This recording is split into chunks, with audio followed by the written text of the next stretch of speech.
ভোটের স্লিপ যত্ন করে রাখতে হবে, না হলেই বিপদ। কেননা এনআরসির সময় এই স্লিপ নাকি কাজে লাগবে, এমনটাই পশ্চিমবঙ্গবাসীদের জন্য গুরুত্বপূর্ণ ঘোষণা করল মুখ্যমন্ত্রী মমতা বন্দ্যোপাধ্যায়। হ্যাঁ বন্ধুরা, যারা প্রথম দফার ভোট দিয়েছেন বা দ্বিতীয় দফার ভোট দেবেন, প্রত্যেকের কাছে কিন্তু এই যে ভোটারের স্লিপ, সেই স্লিপ কিন্তু পৌঁছে দিয়ে এসেছে বিএলওরা। তাই তো আপনারা নিজেদের স্লিপ তো পেয়েছেন। তবে এই মুহূর্তে মুখ্যমন্ত্রী মমতা বন্দ্যোপাধ্যায়ের তরফ থেকে কি জানানো হয়েছে, আজকের এই ভিডিওতে আপনাদেরকে এই বিষয়ে একদম বিস্তারিতভাবে জানিয়ে দেব। তো আশা রাখবো ভিডিওটিতে আপনারা প্রত্যেকেই প্রথম থেকেই শেষ পর্যন্ত সঙ্গে থাকবেন এবং নতুন হয়ে থাকলে চ্যানেলটিকে সাবস্ক্রাইব করে পাশের দেওয়া বেল আইকনটিকে প্রেস করে অল নোটিফিকেশনটিকে বাজিয়ে দেবেন। তো সরাসরি আমরা মেন আপডেটে চলে যাব এবং দেখে নেব রাজ্যের মুখ্যমন্ত্রী মমতা বন্দ্যোপাধ্যায় এই বিষয়ে কি জানালেন, সেটাই কিন্তু আপনাদেরকে এই ভিডিওতে জানাবো। পশ্চিমবঙ্গের বিধানসভা নির্বাচন 2026-এর প্রথম দফার ভোট গ্রহণ শেষ হতেই রাজনৈতিক উত্তাপ কিন্তু তুঙ্গে রয়েছে। কেননা এখনো পর্যন্ত রয়েছে দ্বিতীয় দফার হাই ভোল্টেজ ভোট। দ্বিতীয় দফায় গোটা দক্ষিণবঙ্গ জুড়ে ভোট রয়েছে। তবে দেখুন, প্রথম দফায় রাজ্যের রেকর্ড 92.88% ভোট কিন্তু পড়ার পর নতুন রণকৌশল নিয়ে ময়দানে নেমেছে মুখ্যমন্ত্রী মমতা বন্দ্যোপাধ্যায়। শুক্রবার হাওড়া, কলকাতা বন্দর ও ভবানীপুরের নির্বাচনী প্রচারে গিয়ে তিনি ভোটারদের উদ্দেশ্যে তাৎপর্যপূর্ণ কিন্তু একটি বার্তা দেন। সাধারণ মানুষকে নিজেদের ভোটের স্লিপ অত্যন্ত যত্ন সহকারে গচ্ছিত রাখার পরামর্শ দিলেন তৃণমূল নেত্রী। কেন এই ভোটারের স্লিপটি যত্ন করে রাখার পরামর্শ দিলেন, আসুন জানাচ্ছি। মমতা বন্দ্যোপাধ্যায়ের দাবি, ভবিষ্যতে বিজেপি সরকার যদি জাতীয় নাগরিক পঞ্জি বা এনআরসি কার্যকর করার চেষ্টা করে, তবে এই ভোটার স্লিপই নাগরিকত্বের অন্যতম প্রমাণ হিসাবে কাজ করবে।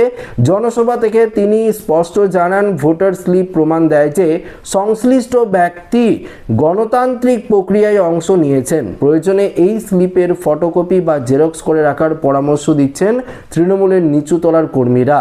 মূলত এনআরসির বিরুদ্ধে সাধারণ মানুষের মনে আইনি সুরক্ষা নিশ্চিত করতেই এই কৌশল গ্রহণ করা হয়েছে।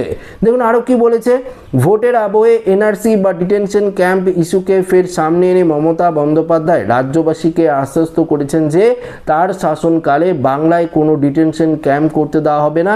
অন্যদিকে বিজেপি এই দাবিকে সম্পূর্ণ রাজনৈতিক উদ্দেশ্য প্রমাণিত এবং বিভ্রান্তিকর বলে উড়িয়ে দিয়েছেন। গেরুয়া শিবিরের মতে প্রথম দফার ভোটে পরাজয় নিশ্চিত জেনেই তৃণমূল নেত্রী সাধারণ মানুষের মধ্যে অহেতুক ভীতি সঞ্চার করেছেন। তবে নির্বাচন কমিশন প্রথম দফার শান্তিপূর্ণ ও রেকর্ড ভোটে সন্তোষ প্রকাশ করে পুনর্নির্বাচনের সম্ভাবনা কিন্তু নাকচ করে দিয়েছেন। এদিকে রাজ্যের কোনোভাবে ডিটেনশন ক্যাম্প হতে দেওয়া হবে না, হুঁশিয়ারি দিলেন মুখ্যমন্ত্রী। প্রথম দফার ভোটে বাংলায় 92.88% ভোট দানের হার রয়েছে। এনআরসির হাত থেকে বাঁচতে ভোটার স্লিপ সংরক্ষণের পরামর্শ কিন্তু দেওয়া হয়েছে। তবে তৃণমূলের দাবি, ভোটার স্লিপই ভবিষ্যতে নাগরিকত্বের আইনি প্রমাণ কিন্তু হতে পারে। দেখুন একটা বিষয় আপনাদেরকে পরিষ্কারভাবে জানিয়ে দিই, এই যে ভোটার স্লিপটি আপনাদেরকে বিএলওরা দিয়েছে, অনেকে তো সেটি জেরক্স করে রাখেননি বা সেটা তো কোনো রকম ফটোকপি রাখেনি, তারা তো ভোট দেওয়ার সময় সেই স্লিপটি নিয়ে গেছে এবং সেই স্লিপটি সেখানে কিন্তু রেখে দেওয়া হয়েছে এবং আপনারা শুধুমাত্র ভোটার কার্ড নিয়ে বাড়িতে চলে এসেছেন ভোট দিয়ে, তাই তো। কিন্তু যারা এখনো পর্যন্ত ভোট দেননি, দ্বিতীয় দফার ভোট দেবেন, আপনার কাছে তো সেই স্লিপটি রয়েছে। আপনারা যদি প্রয়োজন মনে করেন তাহলে সেই স্লিপটি রাখতে পারেন। এছাড়াও আমি বলবো সেই স্লিপের কোনো প্রয়োজন নেই, কেননা আপনারা অনলাইনের মাধ্যমে ভোটার সার্ভিস পোর্টালের মাধ্যমে সেই স্লিপটি ডাউনলোড করতে পারেন। ভোটার সার্ভিস পোর্টালে গিয়ে স্ক্রল ডাউন করবেন, নিচের দিকে সার্চ ইওর নেম বলে লেখা রয়েছে, সেখানে গিয়ে আপনারা সার্চ করলে আপনার সেই ভোটার স্লিপটি চলে আসবে। সেটি কিন্তু আপনারা প্রিন্ট আউট বা স্ক্রিনশট করে রাখতে পারেন, সেটি দিয়েই কিন্তু কাজ হয়ে যাবে। তবে আমার মনে হচ্ছে না যে এনআরসি বা অন্য কোনো কাজে এই ভোটের স্লিপটি প্রয়োজন পড়বে, সেটা কিন্তু আমার মনে হচ্ছে না। তবে রাজ্যের মুখ্যমন্ত্রী মমতা বন্দ্যোপাধ্যায় বলেছে রাজ্যবাসীদের যে ভোট আপনারা দিয়েছেন ভোটার স্লিপটি যত্ন করে রেখে দেবেন। আমি জানি না কি বিষয়ে রাজ্যের মুখ্যমন্ত্রী মমতা বন্দ্যোপাধ্যায় এই মন্তব্য করেন, কিন্তু অবশ্যই আপনার যদি মনে হয়ে থাকে যে এই ভোটার স্লিপটি খুবই প্রয়োজন পড়তে পারে আপনার, তাহলে আপনারা সেই স্লিপটি জেরক্স করে বা বাড়িতে এক্সট্রাভাবে আপনারা কিন্তু রাখতে পারেন, বা মেন যে স্লিপটি রয়েছে সেটি নিয়ে আপনারা অবশ্যই ভোট দিতে যাবেন, কেননা স্লিপ ছাড়া ভোট কিন্তু আপনারা দিতে পারবেন না, কেননা বিএলওরা সেই স্লিপটি আপনার বাড়িতে পৌঁছে দিয়ে গেছে।